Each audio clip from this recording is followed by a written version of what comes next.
What's the deal, my people? You know it is Don Tony Teflon, and I'm back at you another one, and this one is Proof Why Stannis Baratheon Wrote the Pink Letter.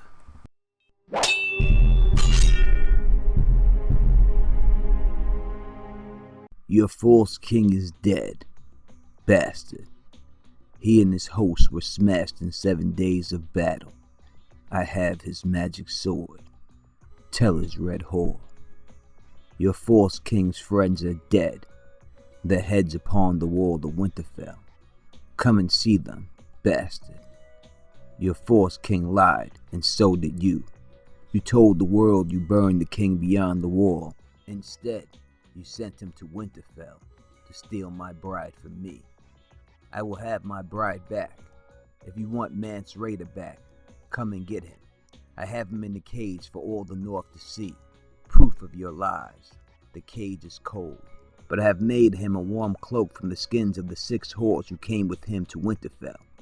I want my bride back. I want the false king's queen. I want his daughter and his red witch. I want this wildling princess. I want his little prince, the wildling babe, and I want my reek. Send them to me, bastard, and I will not trouble you or your black crows. Keep them from me, and I will cut out your bastard's heart and eat it. Ramsay Bolton, true-born lord of Winterfell. Now, in order to have a conversation about who wrote the pink letter, we must establish a couple of things. And if we cannot agree on these things, then there is no point of going forward. Number 1, what was the intention of the letter? What was the letter meant to do? Now, in the show, Jon Snow gets stabbed, then comes back to life, then gets the letter, then fights Ramsay Bolton for Winterfell. Now, in the books, Jon Snow receives the letter and is about to go fight Ramsay Bolton, and then he gets stabbed, and then he gets killed. So what we can see, even though the books and the show go about it a different way, they both are getting to the same point. Jon Snow going to fight Ramsay Bolton. So the letter is not meant for Jon Snow to give Ramsay Bolton everything he asked for. It's way too much. There's no way Jon would do that. But it's to get Jon Snow to leave the wall and join the war that's going on for Winterfell. But why would someone have to go through those means to make Jon Snow want to leave the wall? Now, as I said, this letter is extreme, and it's saying extreme things to get Jon Snow to try to leave the wall. So the person who wrote this letter must have had tried to get Jon Snow to leave the wall before and was unsuccessful. So we know it cannot be Ramsay Bolton. Number 1, there is no defense from that side of the wall. So Ramsay would have no problem attacking Castle Black. So there would be no need for him to draw Jon out. There is only one person who has tried to get Jon Snow to leave the wall multiple times, and he has refused him. And that person is Stannis Baratheon. The king set the cup aside. You could bring the north to me. Your father's bannermen would rally to the son of Eddard Stark. Even Lord Too Fat to sit a horse. White Harbor would give me a ready source of supply and a secure base to which I could retreat at need. It's not too late to amend your folly, Snow. Take a knee and swear that bastard sword to me, and rise as Jon Stark, Lord of Winterfell and Warden of the North. How many times will he make me say it? My sword is sworn to the Night's Watch. Now, in the Storm of Swords, Stannis Baratheon offers to legitimize Jon Snow and make him the Lord of Winterfell. Now, he also has a secondary plan, and that is to marry Jon Snow to Val. Now, Jon considers this offer But then he says he cannot do it. And the reason why he says he cannot do it is because he will not forsake the old god, which is a condition set by Stannis Baratheon and Melisandre, because obviously they worship the Lord of Light. And Jon Snow cannot do this. And it's a little bit after this that Jon Snow was then elected Lord Commander of the Night's Watch. So we see here Melisandre and Stannis together on this plan. Now again, in a dance with dragons, Stannis tries to get Jon Snow to leave the wall by offering to make him the Lord of Winterfell. But this time when Jon refuses, he says he can't do it because Winterfell should go to his sister, Sansa Stark. And we see a little bit of this play out in the show. Now this makes Stannis mad. So Stannis then says he might grant Winterfell to Arnulf Karstark, again trying to get Jon Snow to accept his proposal. But Jon Snow refuses this proposal and stays at the wall. So as I've said from the beginning of this video, the person who wrote this letter is trying to get Jon Snow to leave the wall. And I think I provided with you enough proof that shows consistently that Jon Snow has refused Stannis Baratheon offer after offer. And this would be the last attempt Stannis would have to try to get Jon Snow to leave the wall. And as we see in the show, it is successful. So let's move on. Your false king is dead, bastard. He and his host were smashed in 7 days of battle. I have his magic sword. Tell his red whore. Now, what purpose does this first line serve? If you listen to it, it's a message for Melisandre. He and his host were smashed in 7 days of battle. I have his magic sword. Tell his red whore. So this is directly sent for Jon to tell Melisandre that Stannis Baratheon is defeated. Now we know the way George R. R. Martin writes, he doesn't spell everything out for you in the books. You must read in between the lines, i.e. Frey pie. There is no direct line saying that there is Frey pie, but we know that there is Frey pie. So that's the mindset you have to be in when breaking this down. So, if Jon did tell Melisandre exactly what was said in that letter, what do you think Melisandre would do? I believe she would go and look right in her flames. And in the Dance with Dragons chapter, The Sacrifice, we are told that Stannis Baratheon has staring at this beacon fire for at least 4 days, and he comes down right before they do a sacrifice. So we see Stannis Baratheon here is in a desperate situation, and he could be there looking for advice from Melisandre, or to give Melisandre a clue to what's going on. Your false king's friends are dead, their heads upon the walls of Winterfell. Come and see them, bastard. Your false king lied, and so did you. You told the world you burned the king beyond the wall. Instead, you sent him to Winterfell to steal my bride for me. Your false king's friends are dead. Now that line says a whole lot, because we know the false king is Stannis Baratheon from the letter. So the friends that are being dead are the people that went with Mance Rayder.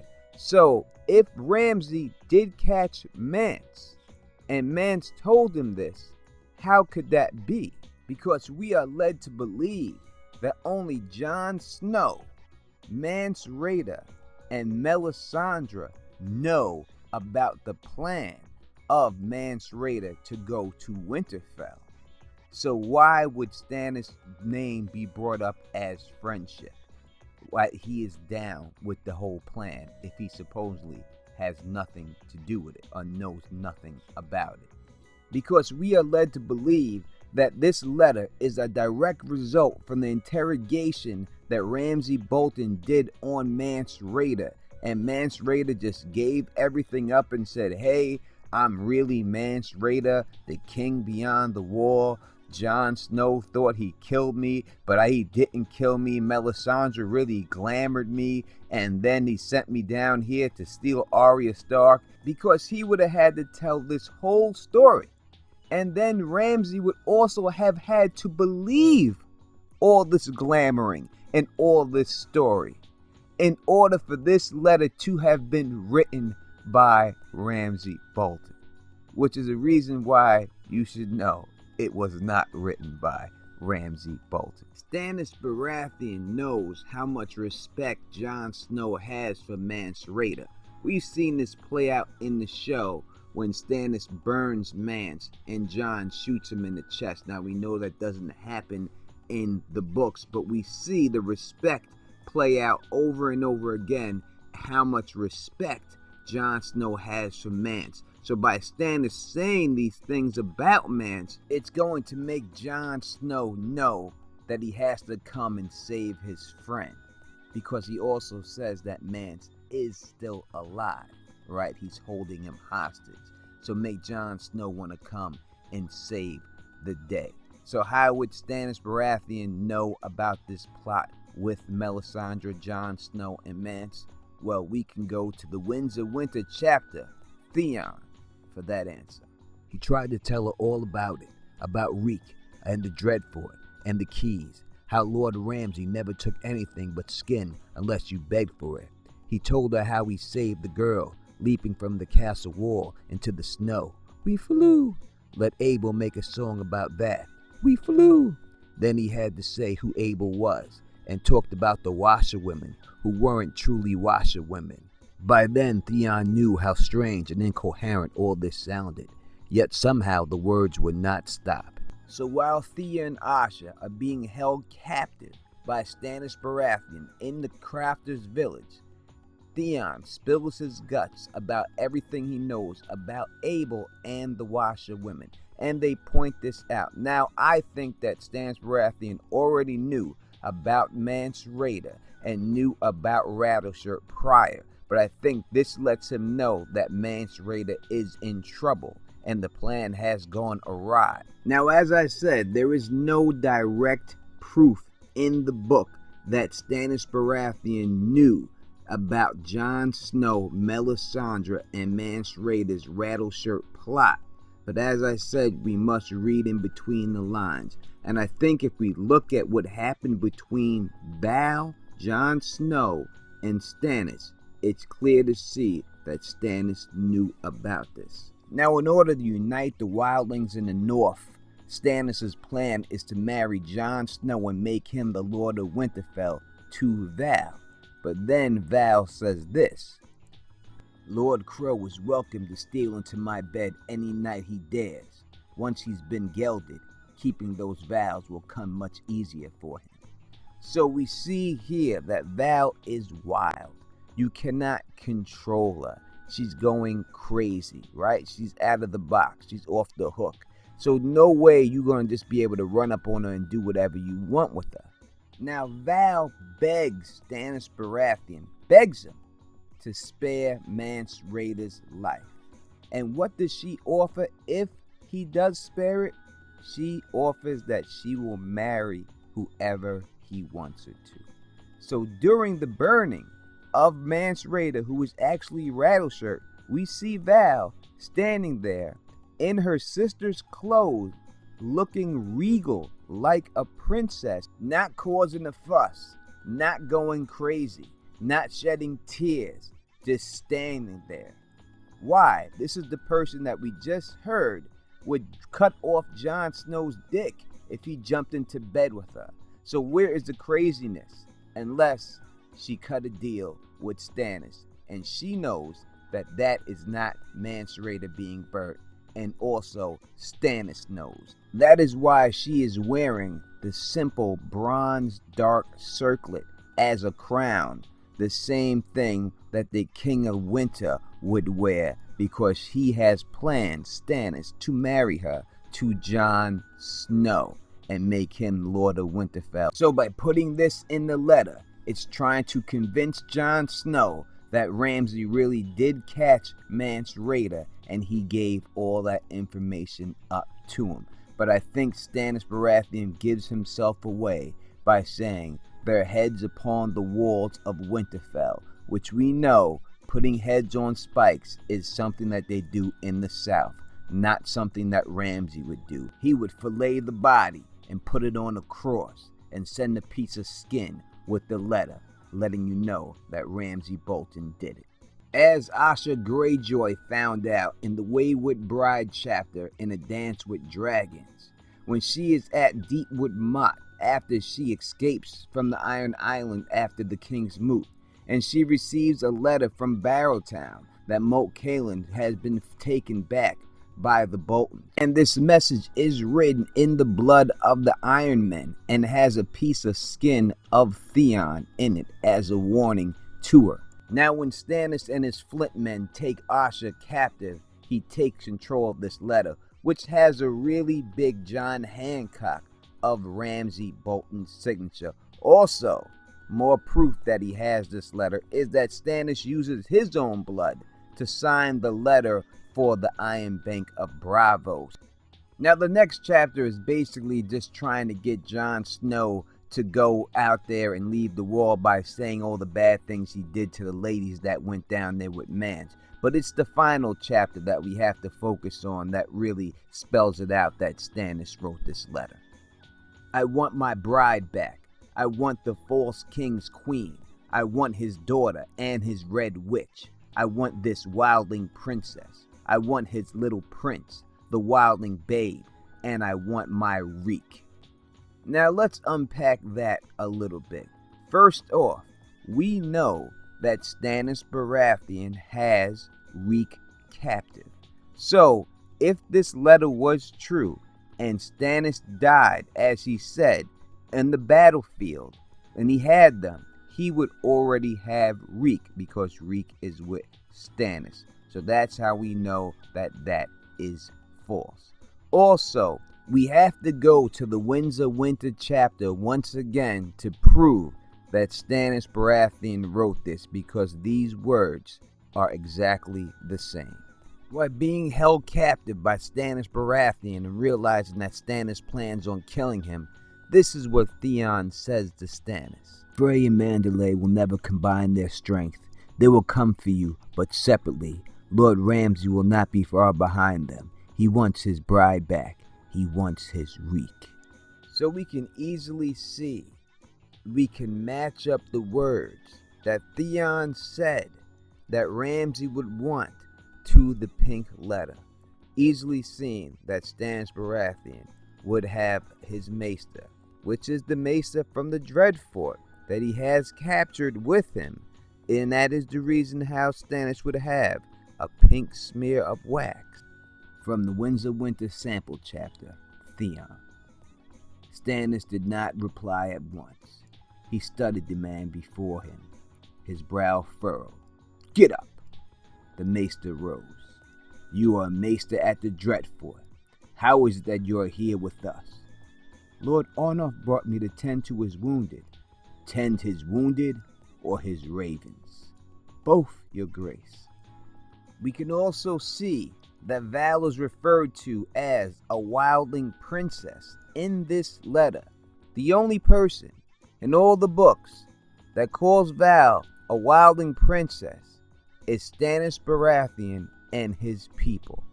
The only person in position to write the letter and call her a wildling princess is Stannis Baratheon. Now, in order for you to believe that Mance Rayder wrote this letter under duress of Ramsay Bolton, you would have to believe that for whatever reason, while being tortured, Mance Rayder would call Val a wildling princess. And why would he bring that up to Ramsay? Why would he say, hey, we got this wildling princess named Val living up there? This is his sister-in-law, and we know it's said countless times that the free folk don't see Val as a wildling princess. Next, why would Ramsay consider her to be a wildling princess? The reason why the North people from the South and Stannis are into her is because she's so beautiful. Ramsay has never even seen her. So why would he call any wildling a princess? He's not going to think a wildling is good looking. Not without seeing them. Never. So he would never refer to her as a wildling princess.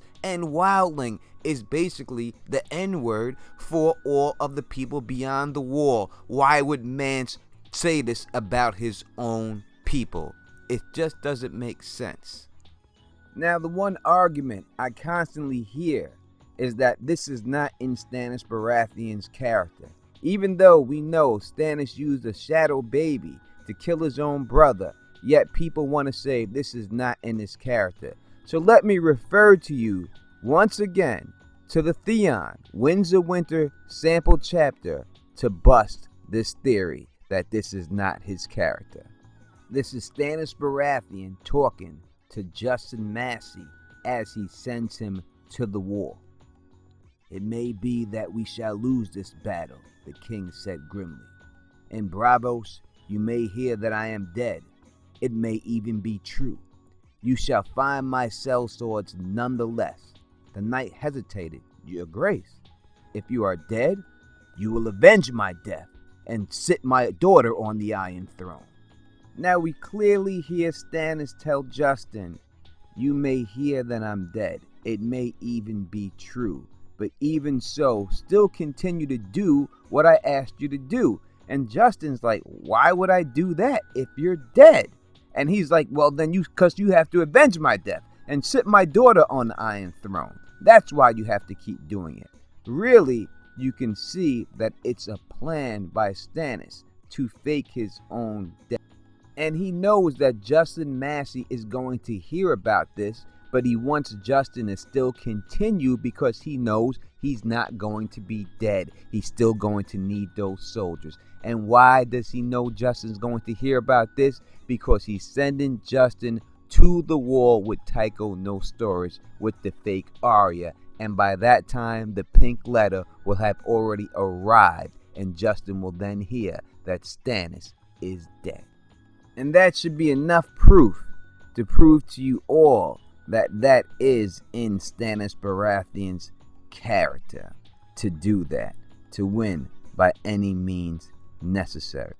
Now, this video has taken some time to do, so I'm going to end it right here, but I think I have touched on enough points to point to you clearly that Stannis Baratheon is the person who has written the pink letter. Put it in the comment section how you feel. And if you like the way I do this, please thumbs up this, please spread this across the realm, and please subscribe. And until next time, you know who it is. Peace and stay sexy.